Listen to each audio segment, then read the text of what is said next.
La journaliste Yara Abbas de la chaîne syrienne Al-Ikhbariya, victime des terroristes à Al-Qsir.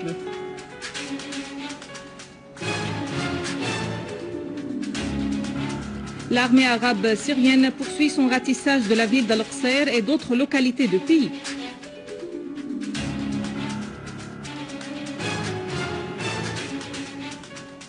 À Paris, rencontre entre Lavrov et Kerry pour Genève 2, à laquelle Pékin annonce sa participation.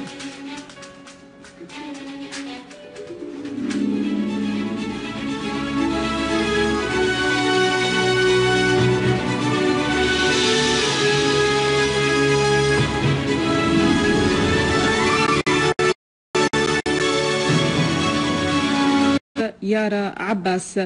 L'Union syrienne a déclaré que la correspondante sur place de la chaîne Al-Ikhbariya à Al-Qsir est tombée en martyr pour la nation. Yara Abbas a été tuée pendant qu'elle assumait son devoir professionnel et national près de l'aéroport de Dab'a, aux alentours de la ville d'Al-Qsir, dans le gouvernorat de Homs. L'Union des journalistes a souhaité le miséricorde à Yara Abbas et le courage et la patience à sa famille, ses collègues et ses proches. La journaliste syrienne Yara Abbas a accompagné partout l'armée arabe syrienne dans ses missions antiterroristes. Le dernier rapport sur le terrain, préparé par Yara et ses collègues, a révélé des situations nouvelles et a couvert les victoires de l'armée dans sa lutte contre le terrorisme. Le travail de Yara et son équipe a révélé la nature des terroristes à tous les publics. Cette journaliste a dévoilé la criminalité des terroristes. Al-Ikhbariya et ses journalistes ont toujours été au premier plan sur le terrain dans les missions de l'armée. Yara, en dépit de ses blessures à Alep, a insisté à reprendre ses reportages sur le terrain. Les terroristes ont attaqué la voiture de l'équipe télévision Al-Ikhbariya, car cette chaîne a présenté objectivement ce qui se passe réellement sur le terrain. Le terrorisme avait peur du fait que Yara et ses collègues révèlent la vérité au monde. Il a attaqué leur voiture près du village de Dabra. Yara est tombé martyr de la vérité et ses deux collègues, caméraman Oussama Dayoub et Badr Awad, ont été blessés. Le ministre de l'Information, Amran El-Zabi, a salué le courage de Yara et ses collègues, ainsi que leur attachement à leur profession et leur sacrifice en faveur de la vérité en Syrie. Pendant ce temps, les unités de l'armée arabe syrienne poursuivent leurs opérations pour purger la ville d'Al-Qsir des gangs terroristes. Plus de détails dans ce reportage. Dans le cadre de ces opérations militaires continues contre les groupes terroristes dans la ville de Qusayr et sa campagne, les unités de l'armée arabe syrienne ont abattu et blessé un grand nombre de leurs éléments dans le quartier nord de la ville, rétablissant la sécurité et la stabilité à la localité d'Al-Hamidiyeh après avoir détruit le dernier de leurs repères et leur regroupement. Ces unités continuent de purger cette région où les accrochages se poursuivent jusqu'à présent. Selon le correspondant de la télévision, l'armée a pris le contrôle total de l'entrée est et la route terreuse reliant l'aéroport d'Al-Dab'a à la ville d'Al-Qusayr, coupant ainsi la voie de ravitaillement des terroristes. Il a précisé que de nombreux tunnels ont été découverts et entièrement détruits. L'armée arabe syrienne a également arrêté certains chefs des groupes terroristes dans la ville. Il a en outre indiqué que nos vaillants soldats ont désamorcé des dizaines de charges explosives plantées par les terroristes entre les maisons, les habitants et les routes. Par ailleurs, les unités de l'armée arabe syrienne ont déjoué une tentative d'infiltration des terroristes de la région de Arsa libanaise vers la région d'Al-Qusayr dans la campagne de Homs. Armées ont poursuivi la traque des gangs terroristes dans la localité d'Al-Rayhan et Adra et leurs alentours, ainsi que dans les fermes d'Al-Qasimiya et d'Al-Daminiya à Al-Ghouta Est dans la campagne de Damas. Une source haut placée a indiqué que nos forces armées ont abattu les éléments d'un gang terroriste dans la localité d'Al-Rayhan dans la région de Douma, confisquant leurs armes, dont des mitrailleuses lourdes. La même source a indiqué que des éléments du front al-Nusra ont été tués dans une opération opération spécifique de l'armée arabe syrienne près de l'usine de détergents Omo dans la localité de Adra.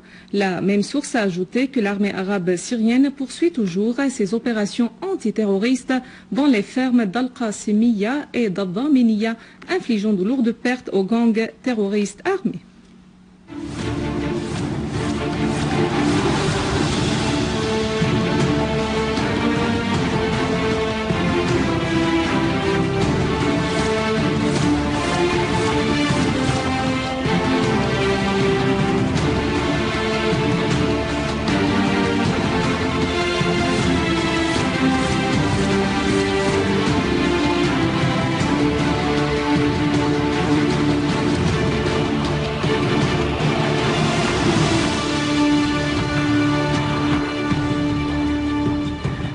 Le ministère russe des Affaires étrangères a annoncé que le ministre russe des Affaires étrangères, Sergei Lavrov, et le secrétaire d'État américain John Kerry discutent aujourd'hui à Paris des préparatifs de la tenue de la seconde conférence internationale sur la Syrie prévue pour le mois prochain à Genève.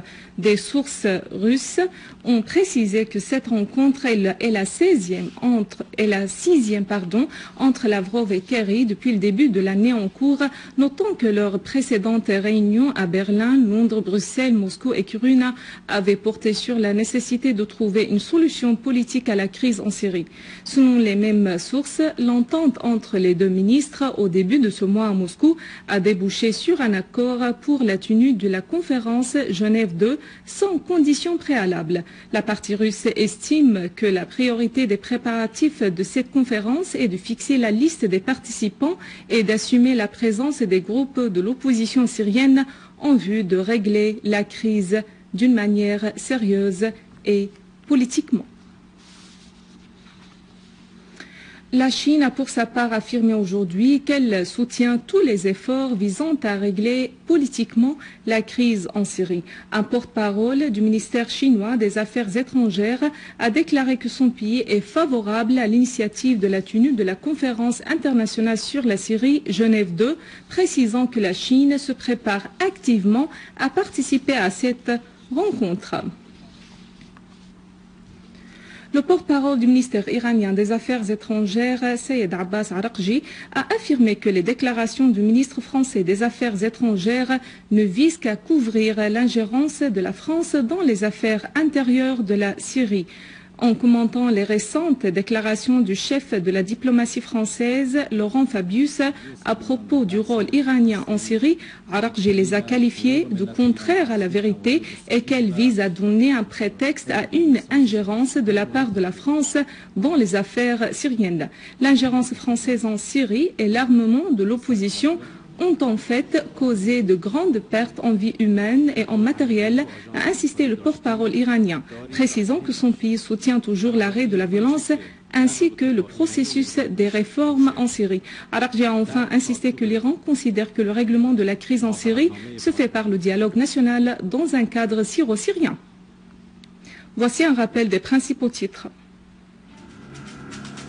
La journaliste Yara Abbas de la chaîne syrienne Al-Ikhbariya, victime des terroristes à Al-Qsir.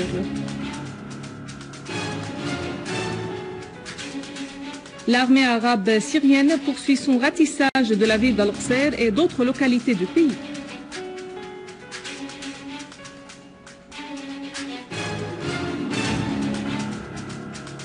À Paris, rencontre entre Lavrov et Kerry pour Genève 2, à laquelle Pékin annonce sa participation. Mesdames et messieurs, c'est la fin de notre édition. Pour la revoir, visitez notre site web syrienonline.sy.